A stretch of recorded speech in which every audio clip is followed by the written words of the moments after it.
Herkese merhaba ve iyi bayramlar. Geçen yıl bu vakitlerde yeni bir içerik formatına başladım. Podcast, yeni nesil radyoculuk diyebiliriz. Spotify gibi işitsel mecralardan ücretsiz olarak abone olup dinlemeye başlayabilirsiniz. Aşağıya linkini de bıraktım. Ve bugün 1. yıl dönümündeyiz. Üstelik bir de bayrama denk geldi. Böyle bir çifte kutlama olayı ortaya çıktı. O yüzden hem işitsel bir mecra olan podcast yayınını aynı zamanda görsel bir formata da dönüştürmek üzere böyle kameraları da yerleştirdim. Ve bir yandan mikrofona karşı bu yeni podcast bölümünü kaydederken bir yandan da kameralarla birlikte sizlere dünyanın en ilginç bayramları hakkında biraz konuşacağım. Gerçekten çok güzel bir bölüm oldu. O yüzden hemen başlamak istiyorum şimdi. Herkese merhaba. Ben Barış Özcan. 111. frekansa hoş geldiniz. Bayramlarda neler yapıyorsunuz? Bir planınız olması muhtemel. Ailenizi mi ziyaret ediyorsunuz? Annenizi, babanızı. Belki biraz da akraba, konu komşu ziyaretleri. Hani böyle baklavaların geldiği, böreklerin gittiği, ayranların höpürdetildiği, kuru yemiş tabaklarındaki leblebilerden fellik fellik kaçınılan ziyaretler. Biliyorsunuz işte onları canım. Kolonyalı eller öpülür. Yaşlar küçükse cepler dolar. Eğer büyükse birazcık boşalır. Veya belki de hazır havalar ısınmış, bu birkaç günlük arada bunca iş güç ortasında şöyle biraz soluk almak çekiyor sizi. Vallahi şöyle bir sahil kenarında kumsala uzanıp, biraz güneşlenip, sonra Akdeniz veya Ege'nin sularında serinlemeyi düşününce vallahi benim bile sizinle gelesim geldi şimdi, ne yalan söyleyeyim. Hepimizin biraz tatile ihtiyacı var. Değişim hızı gün geçtikçe artan, her geçen gün yeni ihtiyaçlar doğuran bir çağda yaşıyoruz. O yüzden de nerede denilen o eski bayramların eskide kalmasını bir bakıma doğal karşılayanlardanım. Dedim ya, benim bile tatili hayal edince sizinle gelesim geliyor diye. Ama bugün ben sizinle değil, siz benimle geleceksiniz. Sizi 2 yere götüreceğim. Yüzyıllardan beri hala eskiden olduğu şekilde aynı ritüellerle kutlanan 2 bayramı ziyaret edeceğiz. Üstelik bunlar BBC'nin dünyanın en sıra dışı bayramları listesinde zirvelerde olan 2 bayram. O halde atlayın trene, çünkü kalkmak üzere. There she blows. İlk durağımız İspanya. Ta Orta Çağ'dan kalmış yapılarıyla Castrillo de Murcia adlı küçük bir kasaba. Sizi saran dar sokakları ve sapasağlam duran o taş binalarıyla gerçekten de Orta Çağ'da yaşıyormuşsunuz gibi hissettiren bir kasaba bu. Avrupa'da böyle eski hali korunmuş çok kasaba var aslında. Ama Castrillo de Murcia'yı diğerlerinden ayıran, onu özel kılan bir şey var. Ta 1620'lerden beri her yıl Haziran ayının ortasında tam Katolik yortusu döneminde kutlanan bir festival. Adı El Colegio. Başrolünde ise bebekler ve şeytanlar var. Evet, bebekler ve şeytanlar. Ne alaka dedirten bir ikili değil mi? Anlatmaya şeytanlardan başlayalım. Ama önce gözünüzde bu atmosferi biraz canlandırmanız gerekli. Sokaklarda siyah takım elbiselerini giymiş, siyah pelerinlerini ve fötr şapkalarını takmış, ciddi mi ciddi onlarca adam dizili. Sanki Godfather filminden bir sahnenin içinde gibiyiz. Bunlar festivali düzenleyen gizemli tarikatın üyeleri. Kendilerine Minevra'nın kutsanmış sakramenti kardeşliği diyorlar. Gizemli bir atmosfer var etrafta. Ve bu gizemli atmosferin üzerine şeytanlar çıkıyor ortaya. Evet, şeytanlar.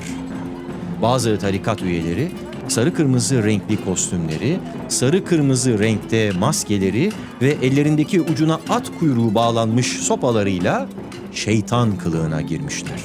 Kasabanın sokaklarında yavaş yavaş yürümeye başlıyorlar. Ardından halkın kalabalıklaştığı sokaklara gelindiğinde bu şeytanlar hakaretler yağdırarak insanların üzerine doğru koşturmaya başlıyorlar ve bir kovalamaca başlıyor. Halk dört bir yana kaçışıyor. Eğer kaçamazlarsa şeytanın elinde tuttuğu kırbacın gazabına uğrayabilirler. Ama El Colegio Festivali'nin en ilginç tarafı bu değil.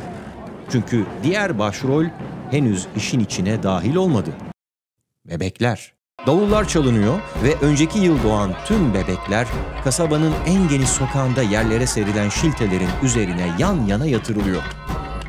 Ve nihayet kırmızı sarı renkli şeytanlar sokağın başında belirmeye başlıyorlar. Yavaş yavaş yerde yatan o masum bebeklere doğru adım adım yaklaşıyorlar. Ve yaklaştıkça adımlarının sıklığını da arttırıyorlar. Hızlı adımlar giderek koşar adımlara dönmeye başlıyor. Şeytanlar yerde yatan bebeklerin üzerine doğru son hızla koşmaya başlıyor. Koşuyor ve en sonunda bebeklerin üzerinden zıplıyorlar. Zıplamak? Yoksa siz daha gergin bir sahne mi bekliyordunuz? Aslında biraz bizim Hıdrellez'e benziyor. Ateşin üzerinden atlamak yerine bebeklerin üzerinden atlamak gibi. Bu sahne kulağa biraz komik geliyor belki ama festivalin adı tam da bu yüzden uluslararası alanda Baby Jumping Festival diye biliniyor. Bungee jumping gibi ama değil, baby jumping. İnanışa göre şeytan bebeklerin üzerinden atladığında onların günahlarını bir mıknatıs gibi kendi üzerine çekiyormuş. Şeytan uçup gidiyor, günahlarından arınmış bebeklerse sağlıklı bir hayata kavuşmuş kabul ediliyor. Bir nevi vaftiz işlemi gibi ama biraz da pagan ayinleriyle harmanlanmış, onlarla karıştırılmış bir çeşit vaftiz diyelim biz. Hatta Hristiyan inanışıyla pagan ritüellerini bir araya getirdiği için Papa 16. Benedikt, Katolik din adamlarının bu festivale katılmamasını bile tembihlemiş. İspanyollardan da bu festivale bir son vermelerini rica etmiş. Ama ritüel bu. Kasabaya işlemiş bir kere. Kültürel bir miras haline gelmiş. Son vermek öyle kolay mı? Haliyle de gelenek ağır basan taraf olmuş. Hatta İspanyollar her geçen yıl daha yüksek bir katılımla bu festivale devam ediyorlar. Gelin şimdilik bırakalım bu şeytanlar bebeklerin üzerinden atlasın. Biz de trenimize atlayıp bir sonraki durağımıza gidelim. İkinci durağımız Bali. Endonezya'ya bağlı bir ada. Buraların ilginç bir sözlü tarihi var. Çok eski zamanlarda Bali adasına Dwata Jangkar adında zalim bir dev kral hükmedermiş. Bu kral öylesine acımasızmış ki insanların acı çekmesinden keyif aldığı için insan eti yermiş. Derken milattan sonra 78 yılında Java adasına bir gemi yanaşmış. Gemiden bugün Bali halkının efsanevi kralı olarak bilinen Aji Saka inmiş. Adaya hükmeden Medan kralıyla savaşmış ve gaddar hükümdarı bozguna uğratmış. Aji Saka savaşı kazandıktan sonra Java adasının yeni kralı olmuş ve o yamyam kralın vahşetine son vererek medeniyeti ve Hinduizmi Endonezya'ya getirmiş.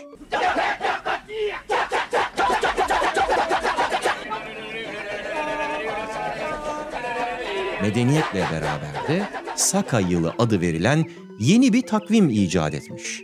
Milattan sonra 78 yılını sıfır noktası olarak kabul eden bu takvime göre yeni yıl bahar ekinoksu döneminde ayın ilk yeni ay evresinde olduğu güne denk düşüyor. Ve bu özel gün günümüzde yalnızca Endonezya'ya bağlı olan komşu ada Bali'de garip bir şekilde kutlanıyor. Nyepi. Bayramın adı bu. Bali dilinde sessizlik, durgunluk demek. Genelde haftalar, hatta aylar öncesinden bu Nyepi için hazırlık yapmaya başlamak gerekiyor. Yapılacak çok iş var. Önce gençler toplanıyor ve el birliğiyle ogoh ogoh denilen her boyda görülebilen ahşap heykeller yapıyorlar. Bali halkı bu heykellerin kötü ruhları ve şeytanı simgelediğine inanıyor. Ama kimse kötü ruhların etrafında dolanmasını istemez, öyle değil mi? Bu yüzden Nyepi'den bir gün önce gün batımında gençler bu yaptıkları heykelleri şehirde yaşadıkları bölgeye en yakın olan ana yol kavşaklarına taşıyorlar. Ve kötü ruhları kaçırması için burada ateşe veriyorlar. İnanışa göre bu kavşaklar kötü ruhların buluşma noktası.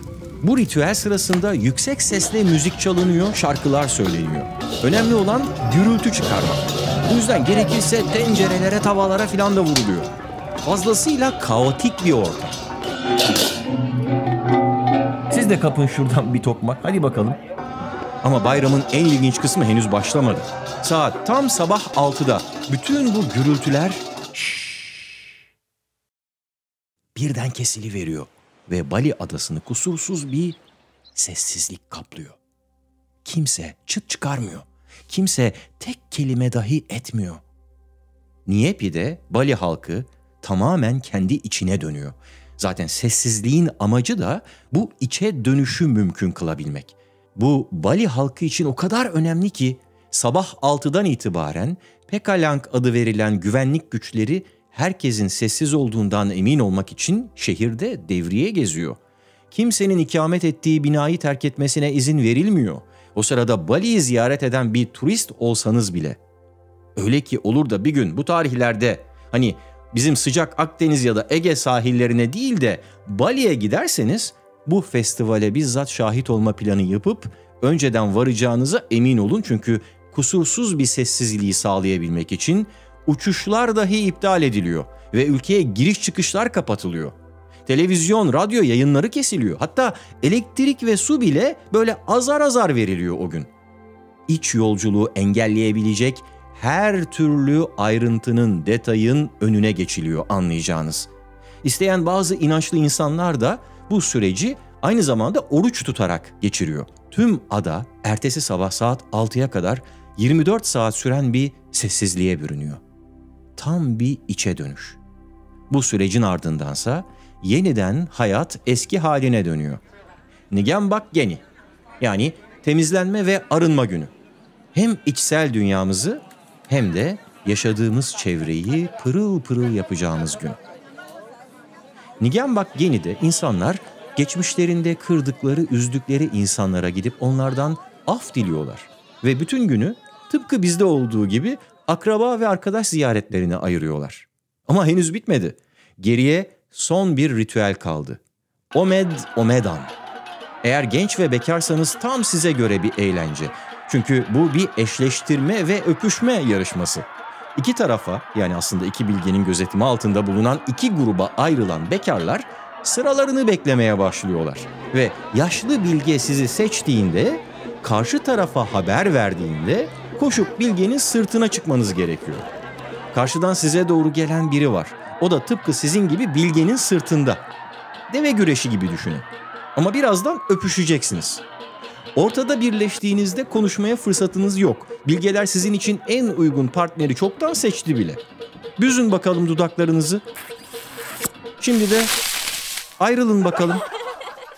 Yeni çiftimizi ayırmak için biraz sulu bir yöntem ama ne yapalım? Gelenek gelenektir. Omed Omedan aslına bakarsanız Bali için epeyce önemli bir ritüel. Birçok ailenin bu ritüel sayesinde kurulduğu ve kendini toplumdan dışlanmış olarak gören insan sayısının az olduğu düşünüldüğünde buna hak vermemek imkansız. Ama bizim için bir havlu bulup gidip kurulanma vakti şimdi. Malum vaktimiz sınırlı, bu yüzden size şimdilik yalnızca bu iki ilginç bayramı anlatmakla yetineceğim ama emin olun bu tür festivallerden tahmin edemeyeceğiniz kadar çok var. İspanya'da Pamplona kentinde düzenlenen, insanların sokağa salınan boğalardan kaçtığı San Fermin Festivali, yine İspanya'da binlerce insanın birbirine tonlarca domates fırlatarak bir domates meydan savaşı gerçekleştirdiği La Tomatina Festivali gibi benzerini İtalyanlar bu kez portakal fırlatarak gerçekleştiriyor. Ya da Tayland'da maymunların yemesi için tonlarca meyve ve sebze dolu açık büfeler hazırlanan Maymun Büfesi Festivali, bunlardan yalnızca benim sayabildiklerimden bazıları. Bu bayramların kimisinin dini referansları var. Kimileri ise tamamen seküler festivaller. Ama neticede sıra dışı kutlamalar listesi öyle saymakla bitecek gibi değil. Bunların bir kısmını saçma ya da tehlikeli bulabiliriz. Ama daha az yargılayıcı bir perspektifle baktığımızda daha farklı şeyler görme imkanımız da var. Bunca farklı festivalin, bunca çeşitli bayramın, ritüelin varlığı, insanlığın nedenli yaratıcı, nedenli çeşitli ve nedenli çok sesli olabildiğinin de bir göstergesi. Bir de tüm bunların gösterdiği bir başka şey daha var. O da insanların birlikte olma duygusunu, bir komünite, bir topluluk olma hissini dünyanın her neresinde olursa olsun çeşitli ritüeller ve özel günlerle pekiştiriyor olması. Zaten bayramların en önemli özelliklerinden biri de bu değil mi? Sevdiklerinizle bir araya gelmek. Bu yüzden siz de dünyanın her neresinde olursanız olun, ister ailenizin yanında, ister sevgilinizin ya da arkadaşlarınızın fark etmez, tatilde bu bayramı sevdiklerinizle geçirin. Hepinize iyi bayramlar.